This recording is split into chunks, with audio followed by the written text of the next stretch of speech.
Welcome to the Neophytes of Narratology, the internet's most pretentious and pseudo-intellectual pursuit since, perhaps, Nietzsche's thus podcast Zarathustra, or Camus' renowned Vlog of Sisyphus. While lesser men aspire to stand on the shoulders of mere giants, we at the Lost Signals will accept nothing less than titans. So join us as we delve into the fundamentals of narrative nuance and critique the critics who proclaim to know the universal qualities of effective storytelling.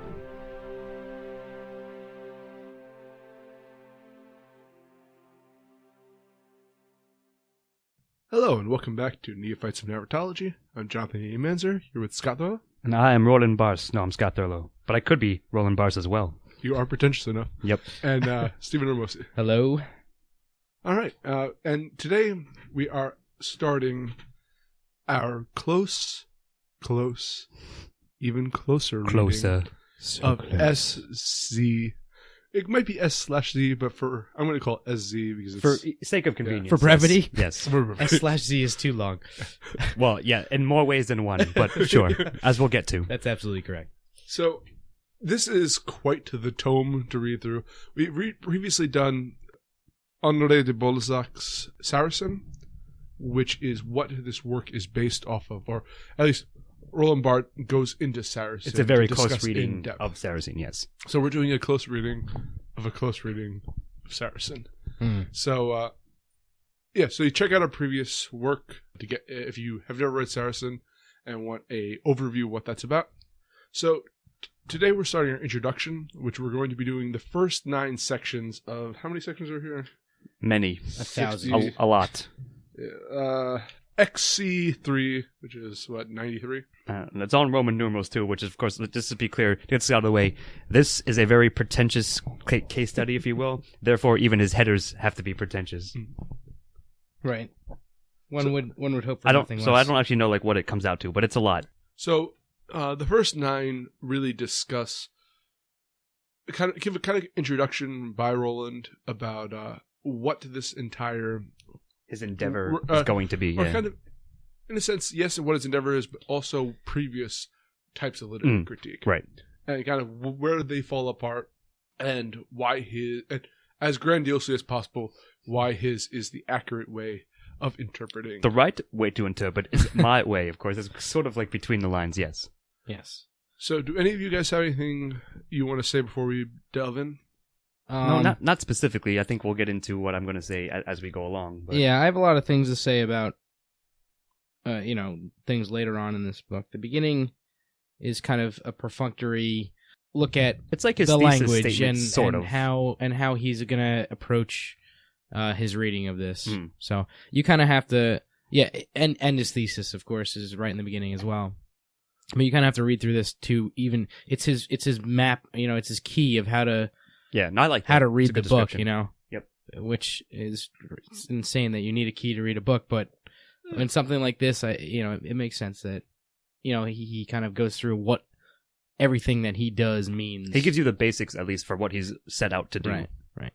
I just want to say, on terms of difficulty of reading, I would give this probably an 8.5 arbitrarily. I've read, Frege and Russell are much more difficult, but I've read much... I would say it's not necessarily difficult, it's just so dry that it becomes kind of a chore, which is why we're breaking it up in the first place. It's also difficult. I mean, it's not an easy read. It is, Well, he's obtuse in his use of language. Yeah, all right. I will definitely give you that, yes. Which I consider myself quite knowledgeable about. Yeah, we like to think ourselves rather intelligent here, but you're right. Broadly, it does become that. You have to have... I like to think that I have a very large vocabulary. There are a lot of words in this book that I either had to look up or figure out by... I think some he made up. And in others, there are times he uses kind of tools of linguistics and that the average reader might not be aware of. Right. And that he's assuming as a student of language you would understand. Yeah. But other times he's just using... And this is obvious, this is a translation from French. Mm-hmm. So I wonder how much of this is grand French language and just the translators being a jerk himself. That's what I was going to say, because that Richard Miller, the guy who translated this, I mean, all right, you don't know because I don't know, but like I would guess that he was an academic that was studying Barth and wanted to, have an English version of this. So yes, his translation may be just steeped in academic language because that's the translation. It's the nature of it. Sure. He was in I get it. He was in that field, and that's how he spoke about it when he was,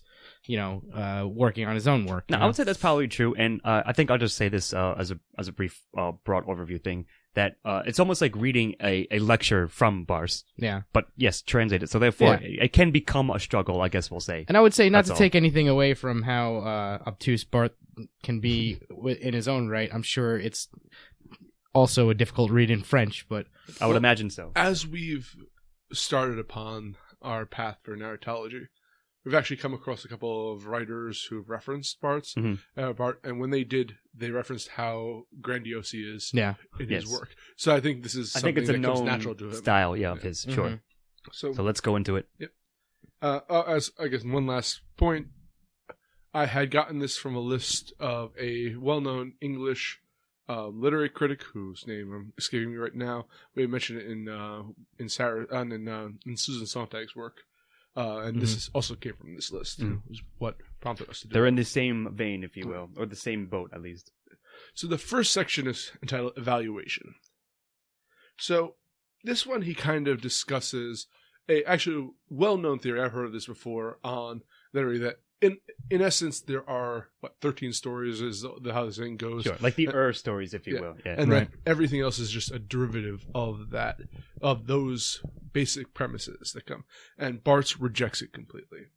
He kind of discusses it in a very Platonic sense of how there are copies. To accept the view that everything's derivative, you have to accept that there's kind of this original artistic sort of like core, if you will. Core, and that everything is a copy of that. And again, that really much attaches to Plato if you've ever read any of his kind of philosophy on life and art. Right. And if you've listened to our... You might be familiar with some of that, yes. And then he starts into his first split is writerly texts versus readerly texts.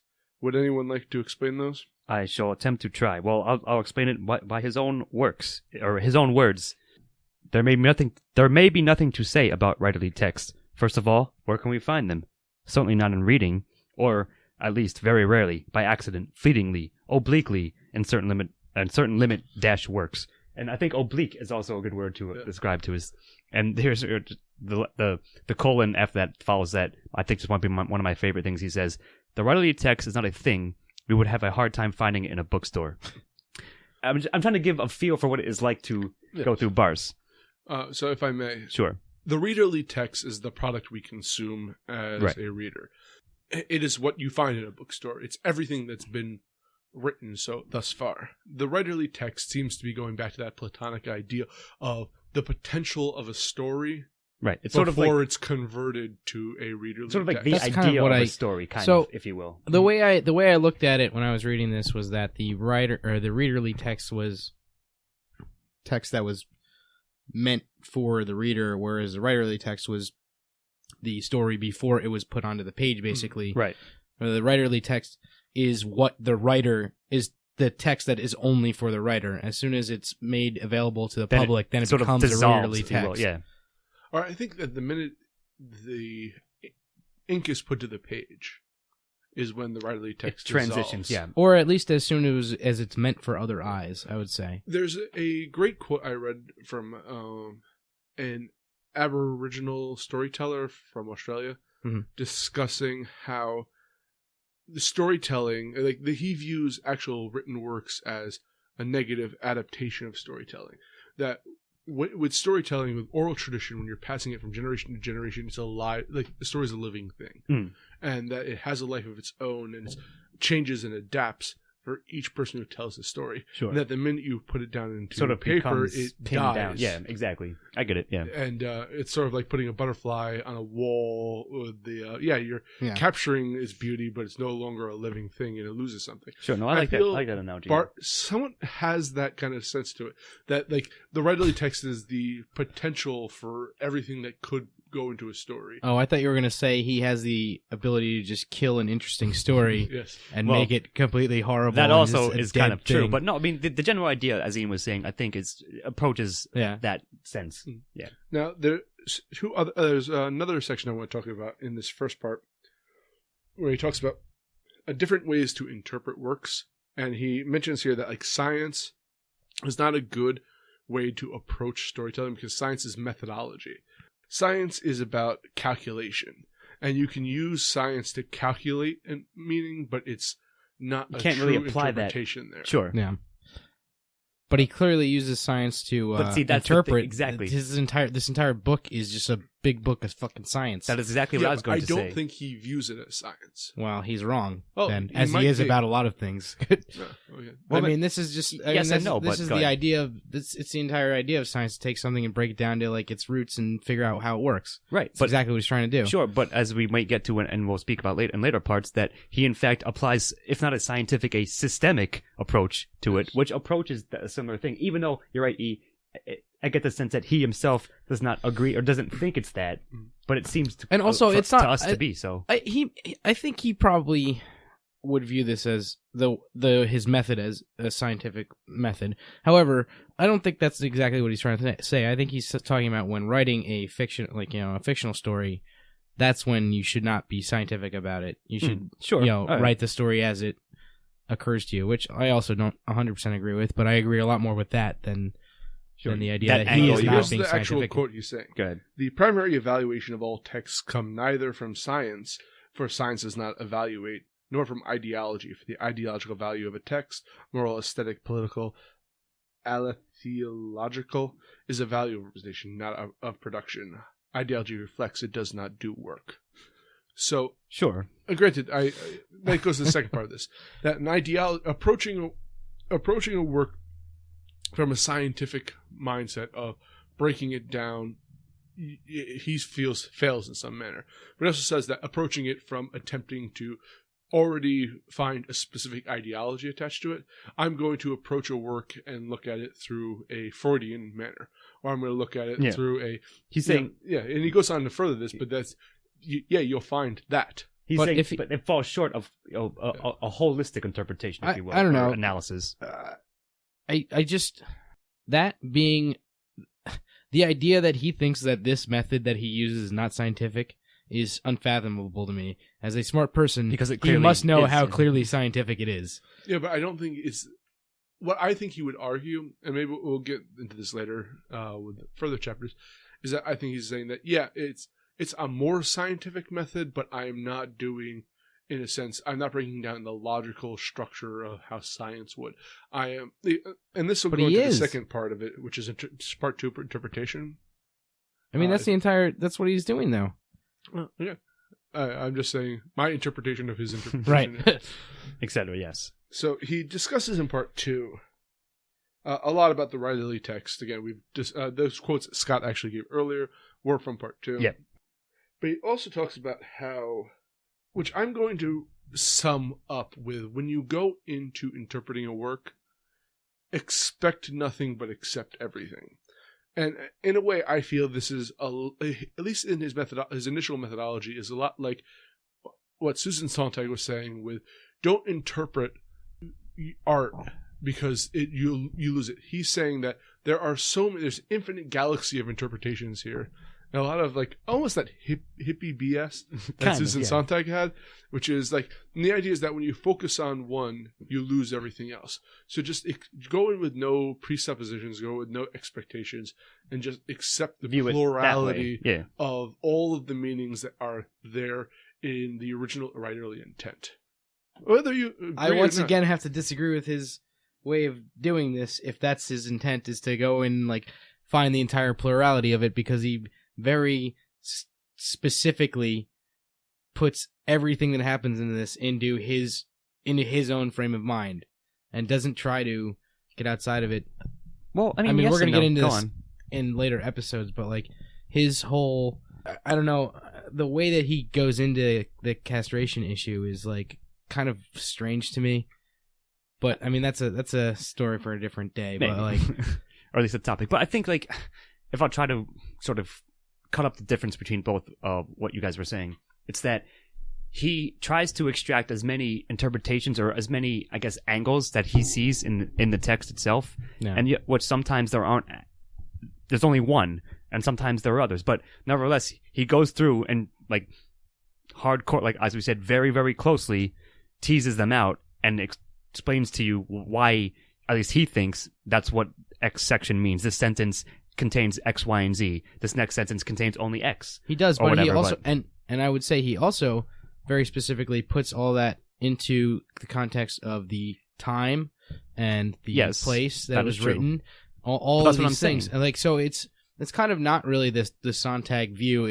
He's saying that the time and the place are important, and like he teases out these histories. He has specific parts where it's like, this is the history of what happened. Even if you can't read it in this book because it's not in there, if you know anything about Parisian history or whatever. Before he goes, just real quick, that's all about connotations, which yes, we'll discuss, and he goes into that. Right. But I mean, that has a certain applicability to it, I will say, and we'll speak about that as well shortly. Okay, so there is a quote I'm going to read here. This necessary assertion is difficult. However, for as nothing exists outside the text, there is never a whole of the text. Right. And I kind of like that sentence. I picked that one out myself as well. But I think that regardless of whether he does do a historical as one of the methods of later, at this opening stage, he's discussing how you really can't assess anything else but what is written in the text. But he constantly refers to things that happen outside of the text. I'm not trying in his. I know, but like that's what I'm saying. If he's trying to assert that, he does a very bad job of following up on that later. He doesn't follow through on it, yes. Because he talks about historical things that people reading this would have known about, and they are references. Well, like there are references in the text to those. That's sort of the connotation that he will get into as well. It's a general subcategory of connotation, if you will, itself. But you're right, like Steve, I'll agree with you that he sort of, if not hypocritically, does it. He says, "Hey, I'm going to do it this way," and ignore these things. But no, of course, he goes through them very, very finely, and explicitly tells you when they're a reference to historical or something like that. I mean, and sure, like I'm sure there are people that are actual scholars in Barth that could perhaps, maybe explain and perhaps make me understand it a little bit more. But it just seems that he says things in the beginning of this book that aren't necessarily true and don't hold up throughout the rest of it. I think his ideology is greater than his actual practice. Yeah, I kind of like that. Yeah, I very much agree with it. He has an idea of, or he has this vague idea of what developing a system that eliminates all of the presuppositions that go into doing work, but he can't actually create such a system. Yeah, he can't actually escape from that. Yes. So you mentioned connotation earlier. Yeah. So the next two sections are about that very thing, right? So Scott, would you like to actually explain the connotation? I will try to, in a sense. So I like to use his own words to try to tease out what I think he means about it, and then we can discuss. But for example, this is the one I really liked. He says, structurally, the existence of two supposedly different systems, denotation and connotation, which we'll discuss, enables the text to operate like a game. Each system refers to the other according to the requirements of a certain illusion. Ideologically, this game has the advantage of affording the classic text a certain innocence. So, like, I really, amongst the convoluted things that he does say, I like that one, that language essentially is a game, sort of a tension between two different things you can extract from it. The thing is, he does a for and against for the connotation. Exactly. I feel that his against is just to preempt critics of use of connotation. Yeah, I got that sense too. I get where people might say the connotation is not important, so I'm going to write you a brief chapter about why it's what the arguments against it are, and I'm going to go really in depth, such as you explained. Yeah, there on what connotation is important. And this is where he starts to transition from giving like theory to really building his own theory here. So he starts off with connotation, then goes into we'll get to this part. But does anyone have anything else to say on connotation? No, I'm just saying, to be fair, yes, he gives you a bit of a background, like sort of has to, and then you're right, he sort of jumps off to how he's going to approach it. And this is where he's throwing out a lot of kind of I think linguistical theory and narrative theory in developing like semiologically viewing things and dynamically or dynamic connotation, semiological connotation, historical connotation, so on and so forth, which he doesn't really build upon. He acknowledges and then passes over. Yes. And later on, he really goes into, like, he gives his code for how to go through a story. But I think here he's just kind of like, this is what connotation's about, and then we'll discuss when we get to that section. It's almost like a brief refresher, but he's like, I'll keep this in mind as we go on. Mm-hmm. So, all right, this is very interesting, I think. I actually think this is the most exciting part of the initial. It's the idea of reading and forgetting, which is section 5. Right. Because I like the idea that you don't actually read a text. Because you're going in with, I read a text. And it's saying that you're walking in with all of your presuppositions, with your preempting the work to view it how you would view it, and you kind of need to read works over and over again to get fresh look at what the work meant. Yeah. Am I reading that incorrectly? No, I agree. And I'm going to pick out a line from that section, which I think sort of exemplifies that. He says, "This I," in eyes in quotes, "which approaches the text is already itself a plurality of other texts, of codes which are infinite, or more precisely, whose origin is lost. Objectivity and subjectivity are, of course, forces which can take over the text, but they are forces which have no affinity with it." So, yeah, like you said, like you're sort of like, essentially you're bringing in, by default, other baggage when you read anything. Yes. And that's... Sure. That is corrupting... Right. What the it's going to color your... is. Yeah, exactly. Which I thought is actually probably very true. And yeah, it's something I definitely agree with, at least in terms of what he laid out. I think that's absolutely right. The use of the word corrupting is maybe a little has a bad kind of connotation unto itself. It does have a bad connotation. Sure. Whereas, like, it's you can either look at it as disruptive to the way that the pure vision of the writer, which I don't think is even possible. Like even the writer brings their own baggage to writing the thing. So I think the way to look at it is like you are trying to write something that can connect with as many of your intended audience as possible, because even with the whatever baggage they carry. But attempting to go into a work divorcing yourself from everything prior, then the idea is that if Barthes is true and there is this kind of ethereal writerly text, which is the pure form of the work, you're dealing with a readerly text that is put in ink on paper by the writer, and then you have the other hurdle brought in by the reader himself going in. Yeah, so it's like layers, essentially, which I got out of it. That is 2 steps away from the pure form. Yeah, but I think calling it I don't think there's any such thing as a pure form. Well, I don't think that exists. So if the writer goes in to writing the text looking at it as though it's a text, it's something that's going to be informed by your previous experiences and the reader's previous experiences, no matter what, because it is. Like, you can't have a quote-unquote pure text. Sontag sort of brought that up, what we discussed in that episode. Like, she somewhat, at least we agreed that she seems to say that somehow does exist, but yet it can't be realized, in a sense, which I think is what you're saying. It's impossible, yeah.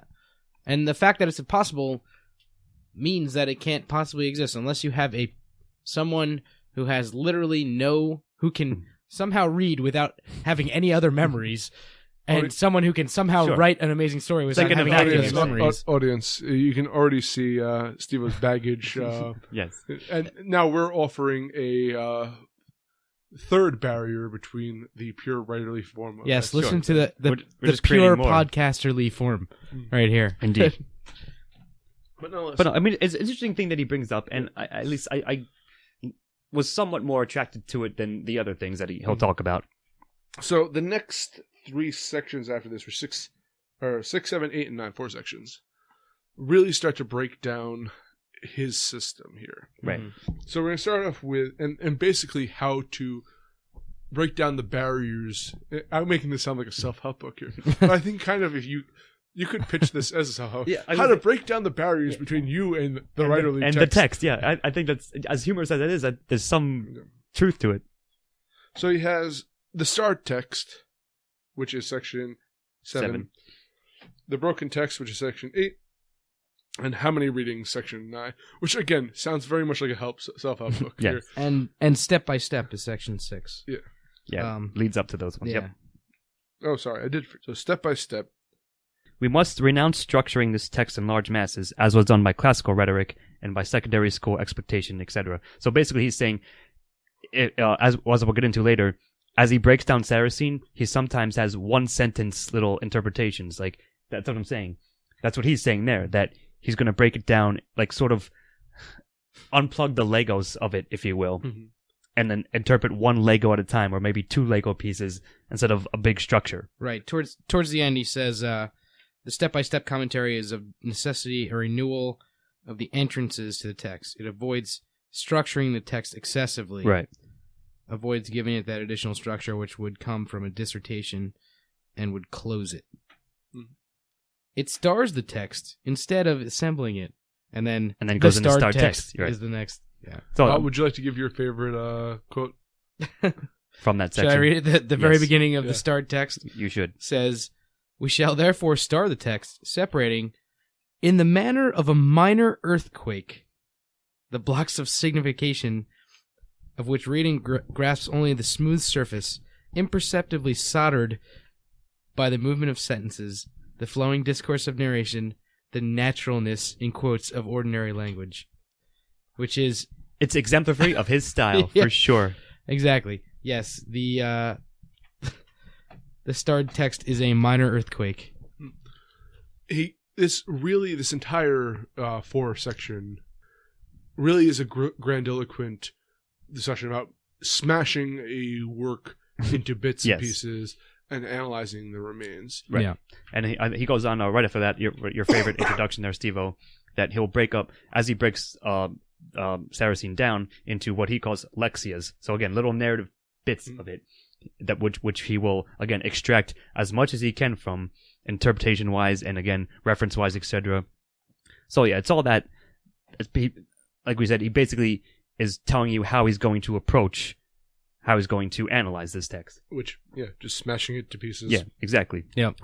Segmentizing it. Yes. Analyzing word for word. Taking it nearly sentence by sentence, almost. Going over with a fine-tooth sometimes half sentence even, but yeah. We ain't found shit. Yeah, exactly. But, yeah, so, again, it really begins, this entire section, I'm kind of done with my close reading of this, because the next segment starts is 10, it's Saracen, which is where he really starts going into the actual work, story. And we'll bring that up next time. But I think this is a fair introduction. It didn't need to be 9 parts. He could have written it in one prologue. Well, there are many things that are not necessary that are nevertheless contained in his work, but it's sort of like a funny little microcosm of what you're about to experience. And even though he lays it out well enough, you can also get a feel for how it's going to be reading through it. Yeah. Yeah, I mean, you definitely do get that feel of like, oh, he's just going to use a lot of big words just because he likes them. And that's fine. Not even big words, just obscure ones as well. Like more obscure than, well, even to verbose. Us. Yes. So. Yeah. I think the bigger the word, the more he liked it. That's what it seems like. I'll pin that on Barth. All right. Well, but nonetheless, I get in the introduction what his intent is, even though I think he fails in the end with what he wanted to do, and it's like nothing you'll ever read. So, that's true. And maybe nothing you want to read. If anybody ever wrote a book like this again, they'd probably get slapped by their editor. Be like, no, thank you. Oh, just because you get slapped by your editor, Steve, doesn't mean everyone does. I'm my own editor, which makes it even worse. It is funny that, as we'll talk about in later parts, that yes, he has this, as Ian said, I think grandiose is like the only adjective I can ever apply to this setup and explanation of what he's trying to do. And yes, it is that, but I also agree that at times, often, it fails to live up to what he said he's going to do, in a sense. It's in a way someone telling you what a passionate idea they have, Mm-hmm. and then bringing out a really boring PowerPoint Yes, slide. exactly. About That's a perfect analogy. It's Yeah. like, oh, I'm excited. Oh, Really into this thing. yeah. Here, let me talk to you for the next 3 hours Yes. about it. Now let me In rotely excruciating detail. let me rotely Yeah, explain no, to you're- you how it is. PowerPoint slide. It's like the joke about the people who had the pictures. On, Oh yeah, the like, let me tell you about my vacation to the Grand Canyon. slides, the Slideshow. slideshow. Yeah, exactly. I think that's really funny, but it's also fairly accurate, and just that's how SZ is overall. We should do a slideshow for the YouTube video for this episode. It'll just be You're a picture welcome of to. Bart's It'll face. just Bart's face. Yeah, We'll do the sound, and it'll go to the next one. It'll just be Bart's face again. Yeah, You're like, God exactly. damn it, because that's what reading this is largely like. But either way, and like I said, like as we said at the outset, I appreciated in theory the endeavor he was attempting to undertake. I just don't know if I agreed with how he did it and if it in fact succeeded. If I can relate to any other work I've read up to this point, it's a lot like the Tractatus Logico Philosophicus by Wittgenstein, Oh yeah, which totally. is him It's like that. attempting to develop a rationality for how the world works, and it just not necessarily That's probably going to fail. yeah, in a because sense, but, yeah. it's too big of an idea. I feel Yeah. that Yeah. Bart had too big of an idea here, and oddly enough, they're written very much the same manner too. Yeah. So No, I can see that, and I somewhat agree with it. And we'll speak about it as we go through in the later parts. About we'll in fact, as we said, do a close reading of Bart's close reading and explain why again he doesn't often achieve his goal. and hopefully, it will be far more interesting than Bart. Yeah, we'll be Yeah. less dry than him in theory as well. I think it's impossible to not be more interesting. But read the book and find out for yourself. I guess do a contrast and compare. Or just listen to us, the Yeah. you'll future internet authorities on Bart. listen. We could talk about this for the next 8 hours, and you would much prefer listening to this than reading this book. Yeah, That's not necessarily true. So maybe you're just a huge nerd, or you hate yourself or something. But this will be available as a book on tape, and it'll be just as dry soon enough. But sure. But I like to consider myself a huge nerd, and this was not fun. You are a huge nerd. But we Anyway. can talk about it for a while. That'll be fun. Yeah. I'm Jonathan Emanzer, here with Scott Thilla. And I have no more connotations left to invoke. I'm Stephen Ramusi. I'm done with this episode. Goodbye. This has been the Neophytes of Narratology. We hope that you've experienced an epiphany or two of the literary nature, but only metaphorically, of course. Music by Christopher Morgan, editing and engineering by Jonathan Ian Manzer.